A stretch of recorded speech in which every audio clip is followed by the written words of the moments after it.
What's up, guys? It's Coach Grant with First Down Training, and today we're going to be breaking down the NFL rookie quarterbacks' first day at training camp. So we're going to be looking at their throwing mechanics here, some of the similarities that they have, some of the differences that they have in their motions, and overall, what makes them stand out and what makes them excellent passers, okay? So I hope this video gives you guys some value. Now, also, fellas, if you're a quarterback and you want to get better at reading coverages, check out that very first link in the description where we have 250-plus videos on my website about reading coverages. They're broken down into categories. It's over 12 hours of content. As you can see here, we have videos on man coverage, cover 2, cover 3, cover 4, cover 6, different play concepts, advanced coverages, and RPO concepts. Now, let's take a look at one of the sections, right? So cover 4 is a section that we have. We got 25 videos on cover 4. There's different play concepts versus cover 4, and then we have an RPO section, right? So we have countless number of videos on just all the different RPOs that you can work, all broken down into specific categories that you guys can check out. So again, check out that very first link in the description. Upon purchase, you have access to all these videos, and we have 4 new uploads every single week, so I hope we get you guys on that soon.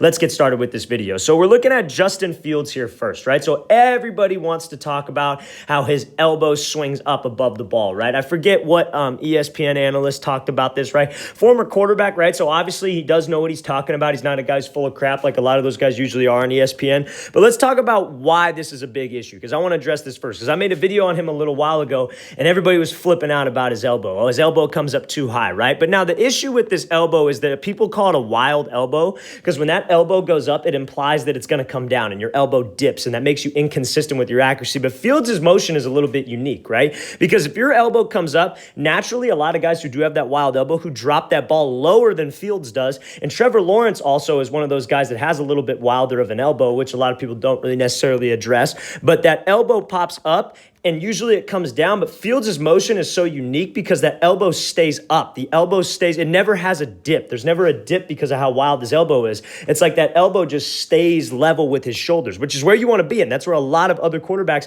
have their elbows at this release point. This release point right here, they call it a C curve. A lot of quarterbacks are at this spot because that's where their hips are coming through first and that elbow trails behind, right? So I don't think the elbow thing is an issue. That's what everybody loves to talk about. Everybody loves to knock his motion. They say there's a little kick back in his motion, right? I think it's all crap. I really think it was just something like kind of a smoke screen in the draft, hoping that he would fall. But I really don't think it's an issue just because his elbow doesn't dip. A lot of quarterbacks will get to this point, but they don't have the external rotation that he has and the weight transfer that he has to allow him to rotate through without his arm. So a lot of guys will get to this point, but they're not driving enough with their hips. They're not transferring their weight enough. So that elbow will dip, and that elbow will dip to like down here. But Fields keeps it pretty much the same angle, and he's able to keep it high through that release point, and the ball trails his hips. So that's not an issue. He's still able to get torque. He's still able to be consistent, right? So now why I think it does that is because you see when he throws, where's most of his weight? That weight's on that back leg, right? So he's got like 70% of his weight back here, 30% on the front leg. Because what comes down to playing quarterback when it comes to mechanics,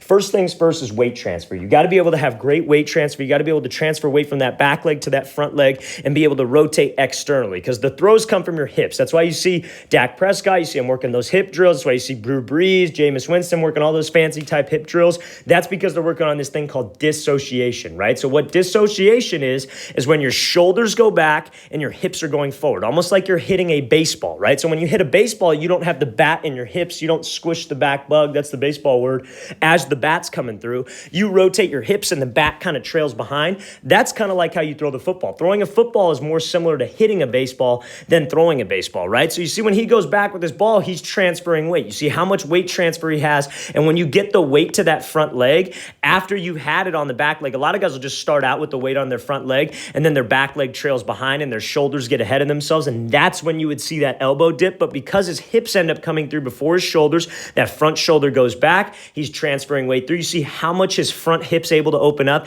how much he's able to drive from that back leg, how much he's able to bring this almost back knee through to get his hip to come through. That's why he's got so much torque on this throw, because the hips are what brings the shoulders through. So it goes hips, then shoulders, then ball. When that ball trails behind those shoulders and those hips, that's how we get velocity, and that's how we get torque. And you see it as release point. He keeps that front hand almost by his face like he's eating a sandwich. Watch guys like Tom Brady. Watch guys like Aaron Rodgers, Josh Allen, Mahomes. That front side stays so close to their body, almost like, and a lot of guys have that from that baseball background because you're holding that glove, and when you throw, you're not swinging your front arm wild. So that front hand is super important for torque, super important for velocity, especially when you're driving with your hips. So that's why I don't think that elbow thing's an issue, because of how great he is with his lower half, how great he is with his weight transfer and how disciplined he is with those shoulders. Okay, so let's watch this clip again, full speed one more time. Really like this throw here from Fields, being able to drive this thing out. So now let's look at Trey Lance.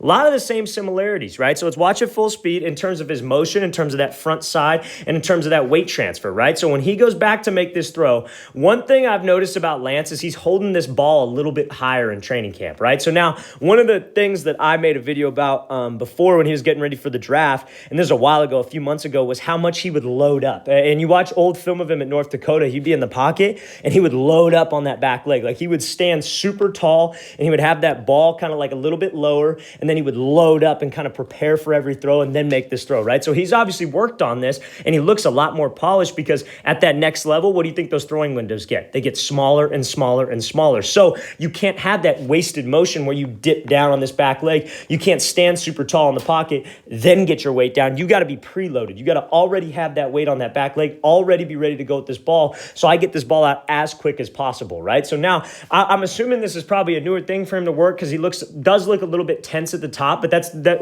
if you played quarterback, you understand how hard it is to change when you've been doing something over and over again. Not many people understand that. A lot of people outside looking in have never really played the position before, and they don't understand how hard it is to change when you've done thousands of reps one thing one way, right? So it's very, very difficult to change. And they say 1,000 reps it takes to break a bad habit, 10,000 reps to master a habit. It's like that 10,000 hour rule, right? Like we've heard that before, right? So now when he comes off of here, great job again. How much weight does he have on that back leg? It's like 70, 80%, 30%. He's light on the front foot so he can transfer weight. So he's transferring weight here. You see again, he's transferring and then rotating. It's like it happens at the same time. Like you almost want to think of it like you got a pole down the middle of your back and you want to just transfer around. You want to be able to rotate that way. Like you see, I'm going to draw here, you've got a pole, you want to rotate that way. You want to transfer the weight to like that outside part of your foot so your front hip can come through. The last thing you want to have happen is your front leg extend, your front hip locks out, and then you have to swing your elbow down to get any kind of power on this thing. You want to be able to make this throw with your lower half, and that's kind of exactly what Lance does right here. I really like his throwing mechanics.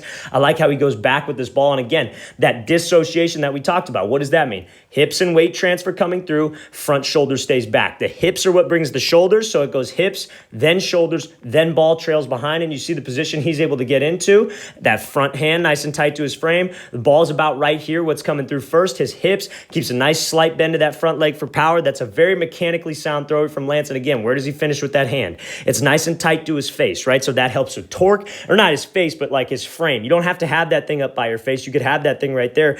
Biggest thing is you don't want to finish with that shoulder pointing behind you. A lot of guys will say, oh, your right shoulder's pointed here. You want to finish with your left shoulder pointing that way as well. That's wrong. That's how you're going to lose power. That's how you're going to affect your release point right here. You want to try to stay square with your shoulders and square with your hips. What I mean by that is you should be able to draw a square with your body at the throw, because that's what helps with your release point, right? So Lance's release point right here, again, if he were to swing his elbow down this way for power, a lot of people used to use the phrase like, you want to pretend there's like a midget by your hip and you want to elbow the midget, so swing your elbow down for power. That affects your release. Your release gets pushed up high because your body's separated down like a midline, right? And then same thing, if you swing your front shoulder open, your arm flies because again, your body's down a midline. So that front hand, watch a lot of those elite quarterbacks. It helps with torque. You get a little more snappiness to the motion, but also it helps with where your release point is and how you can be more consistent with your release point. Okay, so let's watch this throw again, full speed one more time. Really like this throw here from Lance. Really like how he's transferring his weight. Really like how his hips going through and his front hand staying tight.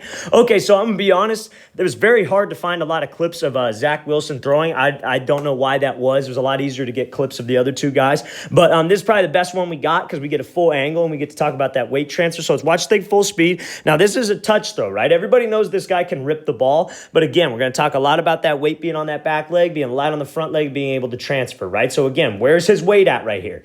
About like 70, 80% on that back leg. A lot of people say 60-40.